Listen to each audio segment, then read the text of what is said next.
عورتوں میں صبر بھی کم ہوتا ہے، حوصلہ بھی کم ہوتا ہے، اللہ نے انہیں عقل بھی کم دی ہوتی ہے، اس کی حکمت کا تقاضا ہے۔ اور پھر جو بی بی امیر ہو وہ کبھی غریب ہو جائے تو اس کے لیے جینا مشکل ہو جاتا ہے۔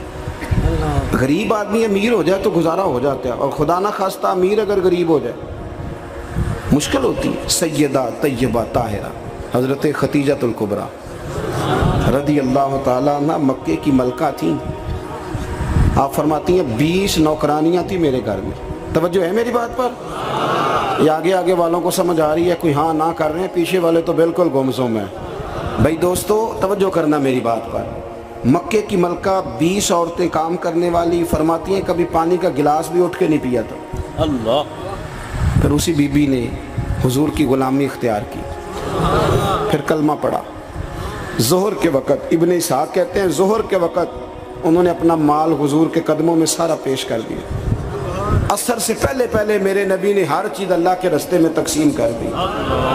جس کی 20 کنیزائیں تھیں، پڑھو کنز الاموال، یہ حدیث اختلاف روایات کے ساتھ بخاری میں بھی موجود ہے۔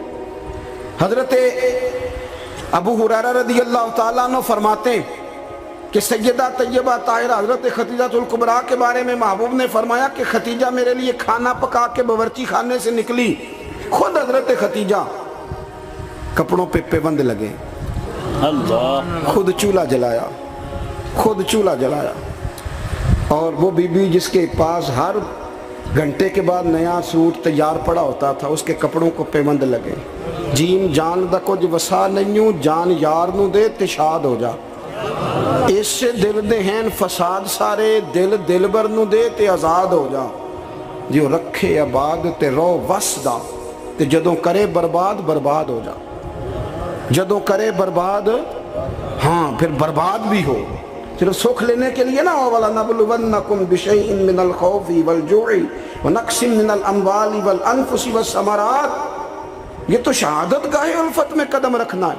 لوگ آسان سمجھتے ہیں مسلمان ہونا۔ حضرت ختیجہ کھانا پکا کے نکلی، کپڑوں پہ پیوند لگے ہوئے، اور سادے سے برتن میں جب کھانا لے کے آئی نا، حضور کے سامنے کھانا رکھا تو اللہ کے رسول علیہ السلام غور سے سیدہ ختیجہ کو دیکھنے لگے، غور سے دیکھنے لگے۔ حضور کیا دیکھ رہے ہیں؟ تو محبوب فرمانے لگے ختیجہ تیرے آنے سے پہلے جبریل امین آ گئے، ہر واقع کہہ رہے ہیں یا رسول اللہ خدیجہ کھانا لے کے آ رہی ہے، اور رب فرماتا ہے جب خدیجہ کھانا لے کے آئے تو اسے اس کے رب کا سلام کہہ دینا، اسے اس کے رب کا۔ ہاں بھائی جب قربانی آپ دیتے ہیں، قربانی اس وقت جو اعزاز ہوتا ہے وہ بدل جاتا ہے۔ حضرت ختیجہ نے قربانی دی، نبی پاک کی 4 بیٹیوں نے قربانی دی۔ حضور کی کتنی بیٹیاں؟ بول کے بتاؤ، بول کے جی، یہاں بڑے دس دے کیوں نہیں جی، کنیاں نہیں، اللہ آپ کو خوش رکھے۔ 4 بیٹیاں حضور کی۔ یہاں بڑے بڑے لوگ، اب نا لوگ عمروں کا حساب کرنے لگ گئے۔ مجھے ایک صاحب کہنے لگا جی ایک بندہ کہہ رہا عمر اتنی بنتی ہے تو اتنی بنتی ہے تو 4 کیسے ہو گئی؟ میں نے کہا دین کاؤنٹنگ سے نہیں ہوتا، دین اللہ رسول کے فرمان کا نام ہے، وہ کاؤنٹ کرنے سے دین نہیں بنتا بھائی۔ خود رسول کریم نے فرمایا یہ میری بیٹی ہیں۔ کب؟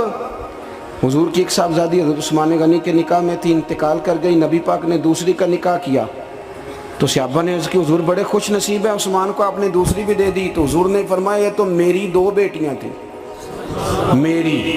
یہ تو میری 2 بیٹیاں تھیں، میری 40 بھی ہوتی تو ایک کے بعد دوسری انتقال کرتی رہتی، میں ساری عثمان غنی کے نکاح میں دے دیتا۔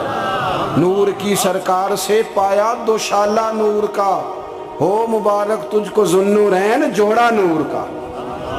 تو نبی کریم علیہ السلام کی 4 بیٹیوں نے، پتہ ہے آپ کو، 2 بیٹیاں ابو لہب کے 2 بیٹوں سے بیائی گئی تھی۔ وہ جتنا لوگ بلیک میل کر سکتے ہیں نا، ایک تکلیف ہوتی ہے جسمانی، ایک نفسیاتی ہوتی ہے، کسی کو تنگ کرنا، اذیت دینا، بچوں کی طرف سے، ماں باپ کی طرف سے، وہ جو نفسیاتی تکلیف ہوتی ہے وہ آدمی کو بڑا کمزور کر دیتا۔ ابو لہب نے پیغام بھیجا کہ یا آپ دین کی تبلیغ چھوڑ دیں ورنہ بیٹیوں کو طلاق دے دی جائے گی۔ یہ جو دکھ ہوتے ہیں نا نفسیاتی ذہنی، یہ کرب ہوتے ہیں، یہ سہانے روح بنتے ہیں۔ ابھی نکاح ہوا تھا، رخصتی نہیں ہوئی تھی، یہاں آپ تبلیغ چھوڑیں یا طلاق دے دی جائے گی، میرے حبیب کریم نے فرمایا جو تیرا دل میں آئے کر، لیکن میں پیغام دین لے کے آیا ہوں تو یہ پیغام میں دیتا ہی رہوں گا۔ ان شہزادیوں نے قربانی دی، اصرار کیا، انہوں نے قربانی دی، طلاقیں مل گئی۔ حضرت زینب حضور کی بڑی صاحبزادی، سب سے بڑی شہزادی نبی کریم کی، ان کی بیٹی کے بارے میں صحیح بخاری کی حدیث ہے، صحابہ کہتے ہیں وہ حضور کی سب سے بڑی نواسی تھی جناب زینب کی صاحبزادی۔ جب حضور نماز پڑھنے آیا کرتے تھے تو انہیں ساتھ لایا کرتے، اور حضرت ابو دردہ کہتے ہیں میں نے اپنی آنکھوں سے دیکھا کہ جب حضور قیام میں کھڑے ہوتے تو بیٹی کو دونوں ہاتھوں میں رکھ، میری طرف دیکھیے جی، بیٹی کو دونوں ہاتھوں میں رکھ لیتے، اور جب حضور رکوع اور سجدے میں جاتے تو بیٹی کو نیچے کھڑا کر لیتے۔ حضرت زینب، ان کے بچے بھی تھے پہلے، جناب عمر بن عاص کے ساتھ ان کا نکاح بھی ہوا تھا۔ میری باتوں کی سمجھ آ رہی ہے آپ حضرات کو؟ مجھے دوست کہہ رہے تھے ذرا تقریر لمبی کرنا، میں نے کہا لمبی تو میں کرتا ہی نہیں، خیر الکلام ما قل ودل۔ لمبی تقریر، اعلیٰ حضرت رحمۃ اللہ علیہ نے لکھا ہے کہ کسی بندے نے کسی کا وقت ضائع کیا تو اس نے بھی قیامت میں حساب دینا ہے۔ کوئی بات کھینچ کے کر لی جائے، کسی کو ذرا آگے لے جایا جائے، کسی کو پتہ ہے نا ہمارا نعت کا کہتا ہے میں آخری شعر پڑھن لگا تو میں کہنا ایکو باری پڑھی جی، ایک شعر 17 باری پڑھیے تو آخری نہیں ہوں۔ میں 2 شعر پڑھنے میں کہ 2 باری پڑھی، اب ایک اور بیماری بھی لگی ہے۔ ایک جگہ میں حاضر تھا تو کہنے لگے حضرت صاحب میں تو انواج ایک نواں کلام سنانا ہے۔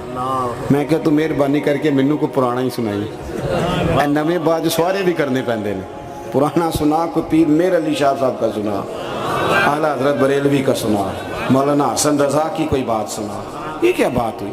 عام دام برسر مطلب جناب زینب گھوڑے پہ بیٹھی تھی، حبار بن اسود، حضرت زینب کے پیٹ میں بچہ تھا۔ ہمارے ہاں نا مکھی ماری جاتی ہے، حضور کے سارے خاندان نے قربانی دی ہے، سارے خاندان، توجہ رکھنا بات پر۔ جناب زینب کے جسم اطہر میں اولاد تھی، بچہ تھا۔ حبار بن اسود نے نا وہ بیٹھی تھی گھوڑے پہ تو نیزہ مارا، گھوڑے پر یا اونٹ پر، گھوڑے کو نیزہ مارا، گھوڑا تیز دوڑا، جناب زینب گھوڑے سے گر گئی، ان کے پیٹ میں بچہ تھا، ضائع ہو گیا۔ پھر وہ کافی دیر علیل رہی، اسی بیماری سے ان کا وصال ہوا، وہ شہید ہوئی۔ بڑی تکلیف ہوئی نبی کریم کو، بڑی تکلیف۔ فتح مکہ کے موقع پر نا حبار بن اسود کلمہ پڑھنے آیا، سیرت ابن حشام والے کہتے ہیں جب وہ آیا تو اس نے چہرے پہ کپڑا رکھا ہوا ہے، نبی کریم علیہ السلام کی بارگاہ میں حاضر ہوا تو حاضر ہو کے نا عرض کرنے لگا یا رسول اللہ صلی اللہ علیہ وسلم کو بہت بڑا دشمن بھی آئے تو معاف کر دیتے ہو؟ حضور خاموش ہیں، گردن جھکی۔ پھر کہنے لگا بہت بڑا دشمن بھی آئے تو معاف کر دیتے ہو؟ حضور خاموش ہیں۔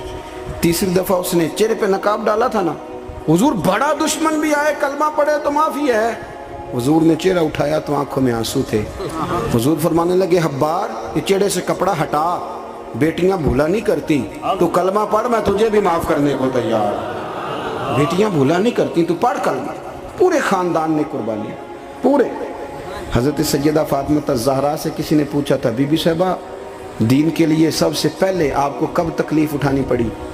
تو حضرت فاطمہ فرماتی میں چھوٹی سی تھی جب میری اماں وصال کر گئے، اور جب جناب ابو طالب وصال کر گئے تو مجھے کسی نے پہلے دن جب میں نے یہ تکلیف دیکھی اور صحیح کسی نے مجھے آ کے بتایا کہ فاطمہ نبی پاک علیہ السلام نا حرم کعبہ میں سجدے میں تھے، اونٹ کی اجڑی بڑی وزنی ہوتی ہے، حضور سجدے میں تھے، ابو جہل نے 2 لوگوں سے کہا تو انہوں نے اونٹ کی اجڑی لا کے نا نبی پاک کے سر پہ رکھ دی۔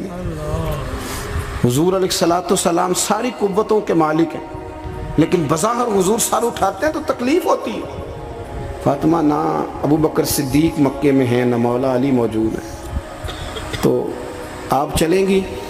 بی بی صاحبہ کہتی ہیں میں اس عمر میں چہرے پہ نقاب ڈال کے نکلی، اس عمر پہلے دن نکلی، اماں چلی گئیں، پہلے دن میں نکلی، اور جب میں حرم کعبہ میں گئی تو میں نے لوگوں کو اپنے باپ پر معاذ اللہ ہنستے ہوئے دیکھا۔ کہتی میں نے کھینچ کے اجڑی حضور کی اتاری، نبی کریم نے میرا چہرہ دیکھا تو حضور رو پڑے۔ فاطمہ تو کیسے آئی؟ حضور مجھے اطلاع ملی۔ سیدہ پاک کہتی ہے میں نے حضور کو انگلی تھامی نبی پاک کی، اور میں حضور کو آب زمزم کے کنویں پہ لائی، نبی کریم بیٹھ گئے، میں نے پانی نکالا، حضور کی زلفوں کو دھویا، اور پھر میں نے کہا اللہ انہیں برباد کر دے جنہوں میرے بابا کو تکلیف دی ہے، انہیں برباد کر دے جنہوں تکلیف دی ہے میرے بابا۔ حضرت ابو ہریرہ فرمایا کرتے تھے جن کے لیے سیدہ نے اس دن دعا کی تھی وہ سارے بدر میں مارے گئے، سارے بدر میں قتل ہوئے، ایک ایک شخص نے تکلیف صحیح صاحب، ایک ایک شخص. آپ کو پتہ ہے منافقوں نے سیدہ عائشہ صدیقہ پہ الزام لگا دیا تھا، جاگ رہے ہو؟ سیدہ طیبہ طاہرہ حضرت عائشہ صدیقہ رضی اللہ تعالی عنہا، حضور فرماتے ہیں عائشہ تیرے ساتھ نکاح سے پہلے جبریل تیری شکل مجھے دکھا کے گئے کہ محبوب رب اس کے ساتھ آپ کا نکاح کرے گا. اتنی پاک باز عورت، دین کا چوتھا حصہ حضرت عائشہ صدیقہ سے مروی ہے. حضرت عائشہ صدیقہ کی احادیث ہم نکال دیں، عورتوں کے مخصوص مسائل پر ہم قوم کو جو ہے وہ کسی طریقے سے قائل نہیں کر سکتے. ہم وہ پورا باب کو کیسے قوم کو دیں گے جو عورتوں سے متعلقہ. لیکن آپ کو پتہ ہے منافقوں نے سیدہ عائشہ پہ الزام لگا دیا تھا. الزام تو 1 منٹ لگتا ہے. کسی شاعر نے کہا تھا کہ مخلوق پتہ کیا کرتی ہے، کعبے کے اندر سے مٹی لے کے بت بنا کے اللہ کا شریک بنا دیتی ہے. اور وہ کہنے لگا تم اپنے الزام کو کیا الزام سمجھتے ہو؟ لوگ تو جناب مریم پہ بھی الزام لگا دیتے تھے کہ تو یہ بچہ کہاں سے لے آئی ہے. کہنے لگا مخلوق تو فنکار ہے اس درجہ کے پل بھر میں، سنگے در کعبہ سے بھی اصنام تراشے. تم کون ہو، کیا چیز ہے داغ کبابی، لوگوں نے تو مریم پہ بھی الزام تراشے. حضرت عائشہ پر الزام لگا. اور آپ کو پتہ ہے کہ مہینہ بیمار نہیں حضرت عائشہ. نبی کریم کی آنکھوں میں اتنے آنسو آئے کہ مولا علی کہتے ہیں داڑھی بھر گئی نبی پاک کی، پر رب بڑا ہی مہربان ہے، مہینہ لگا.